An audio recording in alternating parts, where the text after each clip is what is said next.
chapter 2, Pirkei Avot, the first mishna. Now, in the previous chapter, which I spoke about many months ago, I went through the first chapter, and this is my plan to go through the second chapter now. So the first chapter finishes with Rabbi Shimon ben Gamliel, as it goes really through the progression of, basically through the progression of Jewish history, you might say. And it ends off with Shimon ben Gamliel, who is the father of Rabbi Yehuda Hanasi, who is nicknamed Rabbi. The Gamliel family is called Ramban because they were the president of the Sanhedrin. Even though Rabbi Yehuda Hanasi was also the president of the Sanhedrin, he's not called Rabban because he was nicknamed Rabbi, the rabbi, Rabbi, or the Sfaradim say Ribi, but Rabbi.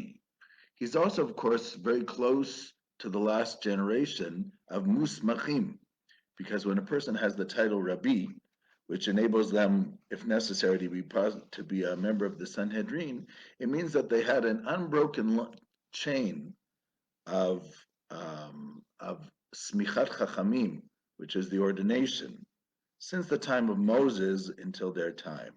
So the Rebbe with the Yud represents somebody who had the ordination in an unbroken chain from the time of Moses all the way to their time. Already since Micha was only done in the land of Israel, all the Amoraim, all the scholars in the Babylonian Talmud are referred to as Rav, meaning they are missing the Yud because they don't have the original ordination since the time of Moses. And this ordination was stopped by the Romans on purpose during the time of Yehuda ben Bava, not long after Rabbi Yehuda Hanasi.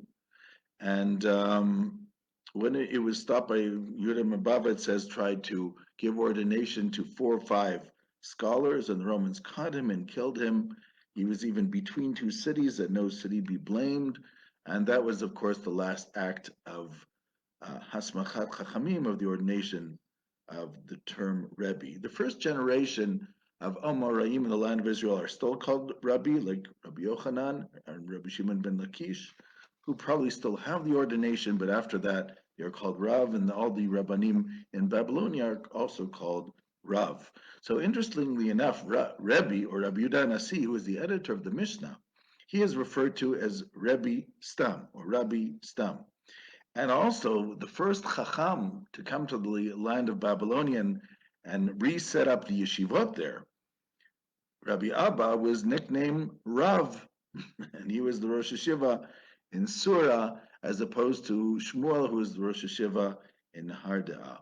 So you have Rabbi in the land of Israel, and then shortly after that you have Rav in Babylonia, which is very appropriate because the ordination stops in the land of Israel. The term Rabbi stops in the land of Israel, and in Babylonia it becomes Rav. So it's interesting that not the last, but the mentor or the editor or the redactor of the Mishnah is Rabbi, and then shortly after that we have Rav, who's Rabbi Abba, the head of the yeshiva in Surah in Babylonia. So, what does Rabbi say? Now, this is a continuation because he is the son of the one mentioned in the previous chapter. Then his son, Gamliel, it says, Benosh Rabbi Yehuda Hanasi is the one who says the second Mishnah. So we are still going sort of in a sequence. And then, of course, there are sayings from them, but then the sequence is going to stop. Already in this chapter, it will jump to Yochanan ben Zakkai. Now, Yochanan ben Zakkai is actually before Rabbi Yehuda Hanasi, but he's also a student of Hillel, as Yehuda Hanasi, of course, is a continuation of the line of Hillel. So there still is a sort of a sequence going on in this chapter, but already the sequence is slightly getting broken up in this chapter and will get broken up even more. So let's get on with it. What does Rabbi say, Rabbi Yehuda Hanasi? Ezoi derech yeshara sheyavor lo ha'adam. What is a straight path that a person should choose? Usually the word yavor is understood like the word yivror, which means to choose a path or to discern a path. So a lot of people write, instead of Yavor, they write Yivchar, like to choose. It's an interesting word, Yavor. It could be from Ein missing, then it's Ya'avor, but it's most probably from Yivror, which is like to choose. It's interesting that the word to choose the path, Yavor, is the same letters as the name Rebbe, who's actually saying the statement. So Rabbi is saying Sheyavor, Yud, Beit, Reish, and that's the way it's written in the Mishnah. Yavor, the same letters as Rebbe.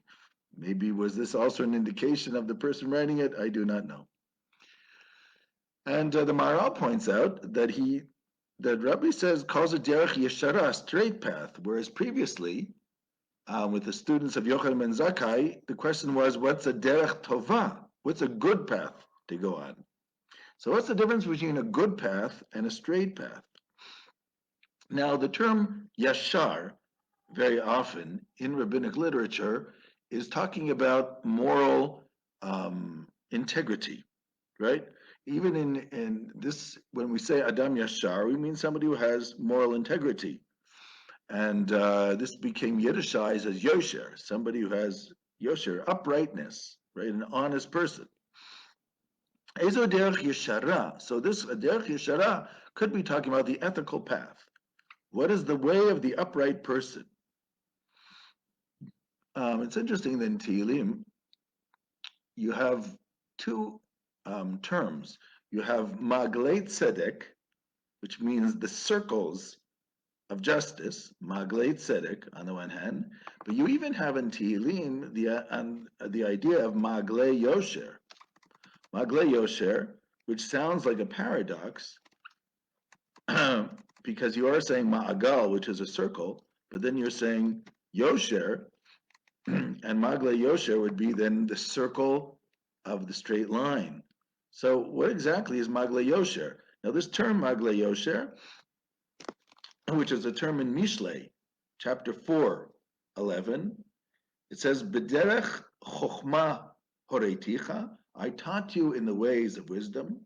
Hidrachticha, and I guided you, b'maglei yosher, maglei yosher, in the circles of righteousness. But here, yosher means a straight line, which is an interesting idea. Maglei yosher, David says maglei tzedek. Solomon in Mishlei says maglei yosher. It's a line within a circle. You see, even in Hebrew, this seviva, the surroundings, is like a circle, the people around you. And a person can be influenced by the people around them.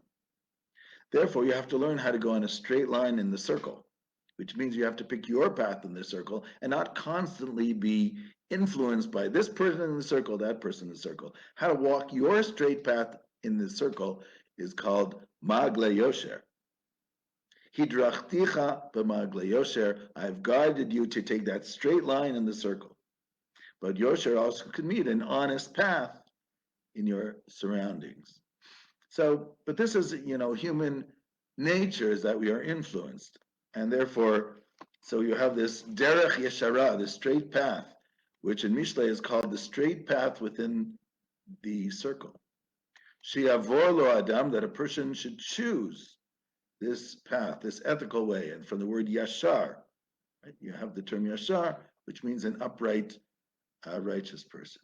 So what is this straight path, this ethical path that a person should choose? Koshi tiferet lo seah v'tiferet leo min adam. Anything which gives glory to the one who does it, and also to people. You see, ethical practice is really our relationship both to ourselves and to others. Obviously, if there are no people and there's just me, the ethical considerations are less than when there are other people. As we say, like in the Birkat HaMazon, v'nimtza chen v'seichal tov b'nei Elohim v'adam, that we shall find grace and good sense in the eyes of God and man. Because it's not enough to find good sense just in the eyes of God. It also has to be in the eyes of men. Because you live in a world where there are people around you. We sometimes have a tendency, like Say, what do I care what other people say? I'm going to do what I think is right, which is very often correct in the sense that yes, we don't want people to sway us because they might be wrong, but on the other hand, they do exist, and the Talmud in Brachot says that when Eli saw Hannah, the mother of Shmuel, Samuel the prophet, and he saw her bitter and weeping and praying silently, and he thought that she was a shikorah. He thought that she was intoxicated because he was used to people shouting at the top of their lungs, not being so silent in the Mishkan. And then she says to him, "No, I am not intoxicated. I am bitter, and that's why I'm acting like this." The Talmud says, "Why did she say that? Because if somebody suspects you of something which is wrong, you should tell them." The Talmud says, "You should tell them." Okay, sometimes we don't want to bother, but it just solves the problem. You might say it's why give people opportunities to say the wrong thing? If they're good people, they'll understand you, and that'll be the end of it. So unfortunately, certain people like to talk and like to create something out of nothing, and unnecessary things in life. So sometimes it's good to preempt these things the Talmud says. So in general, it has to be tiferet losea, tiferet. The word tiferet is an interesting word. You have the word pe'er, glory, tiferet. By the way, the word pe'er is also a hat. We have a blessing in the morning. Oter Yisrael b'tifara, who crowns Israel with glory, is the blessing according to the Talmud in Brachot in chapter 9 when you put on your hat in the morning, right? All the Birkat HaShachar represent something we do. We get up in the morning. So the hat is called the hat of glory on your head. Also, porah means anaf eitz. It means actually the limb, a branch of a tree. So then the tiferet might be the symmetry on the tree, right? You have all these branches, but they're all within a sort of a circle of a tree, all these different pathways. Again, that relates back to what we said about the Magle Yosher, right? The straight line going through the surroundings. So tiferet too, you have the two tavs, which are symmetry, and the word pe'er in the middle. So if you read pe'er instead of pe'er porah, it's like the branches of a tree which have the two tavs around it, which is within the framework of the tree. So tiferet is either glory, it could also be a certain symmetry. Tiferet lo tiferet min adam. It has to be something which you feel is the right thing, and also you're able to explain to others or make it look to others like the right thing too, because it's not good to antagonize for no reason. Others interpret this tiferet lo tiferet min adam, meaning it should be good, not oseh, the person who does it, but before God who created you. Right? Meaning, again, what it say, we say, to find grace in the eyes of God and man. In other words, this would be just another aspect of ethics. What's good in the eyes of God, which means an absolute good, and the eyes of man, which is subjective good. Now, Rabbi Hanasi, as we know, is at a pivotal time in our history. He is the head of the Sanhedrin, and he has to make a very difficult decision. And this decision is described in the letter of Shvira Gaon, written in the 8th century. And the decision was to write down the oral tradition, which was not written down until his day. People had Megillot Starim, which means private notebooks, but there was no official document written down of the oral tradition. And Yehuda Hanasi decides for the first time to put the Mishnah together, meaning this collection, this corpus of statements of Tanaic scholars together for the first time in the Mishnah. And this is a very, it's audacious decision. It needs a lot of koach and strength to do this because nobody did it before him. And the Talmud says in Gittin that he darshan the pasuk that said, "Eid lasot lashem efer toratecha." King David said sometimes somebody has to stand up and do something for God because it's a time when the Torah is being destroyed. And he says, what does it mean that if we don't write things down, the Torah will be forgotten? And why did this happen? Because he's living in the 2nd century. This is not only after the destruction of the temple in the year 73 and the fall of Jerusalem, but it's also after the failure of the Bar Kokhba revolt, whom the previous generation was involved in, Rabbi Akiva and the scholars of his day. And this revolt, after the failure of this revolt, and the Sanhedrin was punished, and it was obvious that people were starting to leave now the land of Israel and go to Babylonia en masse, because the community seemed to be falling apart in Judea, which was changed to the name of Palestine by the Romans. And Jerusalem was Judenrein. Jews were not allowed to live there anymore. Even Rabbi Hanasi, who lived in Beit Sharim, and was buried in Beit Sharim, and also lived in Tzipori, Sephirah. So basically, he realized we have to start writing things down, and he is the editor of this first corpus called the Mishnah. So you have to do the right thing in your eyes and the eyes of God, but also you have to take into account people. And you have to explain to them what you're doing. And he had to explain, I have to take this moment as the president of the Sanhedrin and make a difficult decision to start writing things down. So this is a hard time in general. As I said, it's also towards the end of the lineage of those who will eventually, the Sanhedrin will last for another 100 and so years, almost about 400, almost 200 years later. But it'll last only in the Galil, very far away from Jerusalem, and the population dwindles. So when you make a hard decision, make sure your ethical decisions are something. There are two ways of understanding it: something that you believe in, and that others can understand too.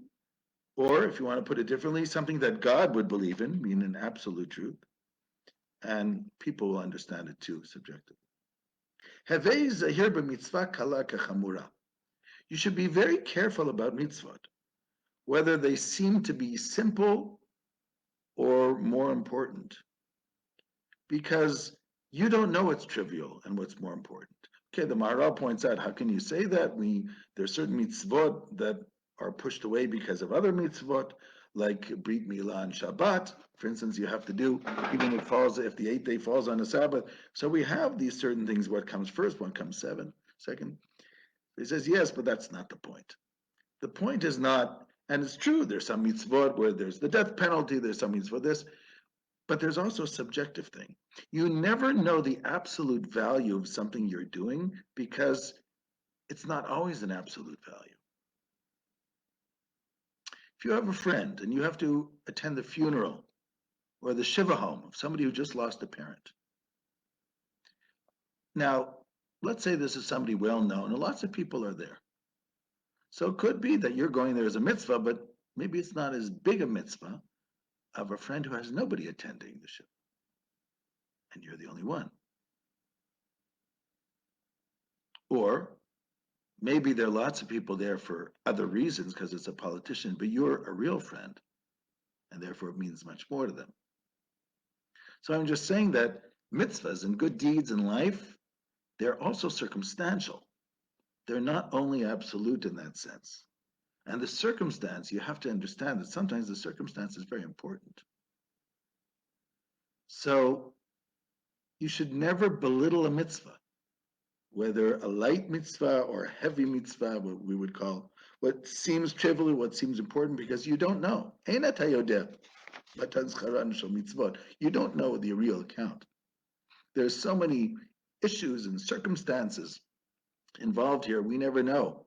That little word that you said, you never know what's going to happen. I'll tell you a story. When I was in high school, there was a fellow 1 year older than me. I was in 10th grade. He was in 11th grade here in Israel. And it was my first time in high school by myself in Israel. And I didn't know that many people. I knew a handful of people in my class. And in the Beit Midrash, everybody would get together. In the evenings, we had this limud. Everybody would sit in the Beit Midrash with a partner. And this guy was right in front of me. He would say hello. I would say hello. Why not? Didn't know that many people. Every day in the Beit Midrash, he would say hello, talk to me about this, about that, and then Went back to my studies. Uh, yeah, I mean, you don't think much about it, but he was nice to me. I was nice to him. Years later, I meet this guy. It must have been 20 years later. And he says, Rafi, nice to see you. I said, nice to see you too. I haven't seen you for a long time. And he looked like he had gone through a lot, but I didn't want to say anything. So I said, what are you doing? He says, working on films, doing this, that. Very nice. Then he said to you, I want to tell you something, Rafi. I said, what? He says, I want to say thank you for being my friend in high school. I said, what do you mean? You don't have to say thank you. You were my friend too. I said, no, you don't understand. That year when I met you in high school was the hardest year of my life. He said, I just lost my father, and nobody knew. And nobody asked me why I was going through a depressed state.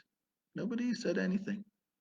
So talking to you was so helpful because, I could talk to you about anything, anytime, every day in that Beit Midrash, and you talk to me, and just it helped me that somebody actually knew that I existed.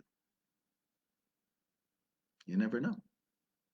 You never know what the good word is going to do. So, you never really know the reward of a commandment. And then he adds on, which is usually means you can figure out what it means to miss a mitzvah in relationship to its reward, which is interpreted different ways. Here he interprets it mitzvah. In other words, it's true that the mitzvah might cost you something. Today, sometimes it can cost a lot, but it might cost you something. But think of what the reward you're going to get in the world to come. Okay, now that's not to justify people cranking up the cost of mitzvot. I remember here in Jerusalem years ago, where the price of the arbor minim on Sukkot, of the etrog and the lulav, was going up and up, and the rabbis were really angry that this was happening. And for 1 year, they set the price and said, nobody's going to go over this price, and that's it. And it helped. It did help. To this day, it's really the prices, I would say, are quite moderate here in Jerusalem for the arbor minim. So they made an impression, and people understood. And also realize that if a person does a transgression, there is a punishment. This is the interpretation here of the Kahati. In other words, life is an account. And you have to think to yourself, when you walk through the world, think about what you're doing and what you want to get out of it. Because life is an account. Well, I'll talk about this more when we talk about a Kavya ben Mahamalel. Of course, that's in chapter 3. But life as an account is a very important point, and this is also the beginning of chapter 3. What does it mean, life is an account? There's a story about stories told of Meir Leib of Sassov. He was going to the synagogue on Erev Yom Kippur, and he sees a young boy, and the young boy is sitting down, and he's crying. He says, "Why are you crying?" He says, "We were playing hide and seek, and I hid, and nobody looked for me." Meir Leib started crying too. He says, God also plays hide and seek and nobody's looking. But there's something else to this. Just like in hide and seek, we want to know that somebody's looking. Akaveh ben Mahalalel, when we get to chapter 3, he's going to say, just like a little bit like Hillel, Rabbi is saying here, that you should know what is above you, right? And there he says, and know that God brings you to judgment.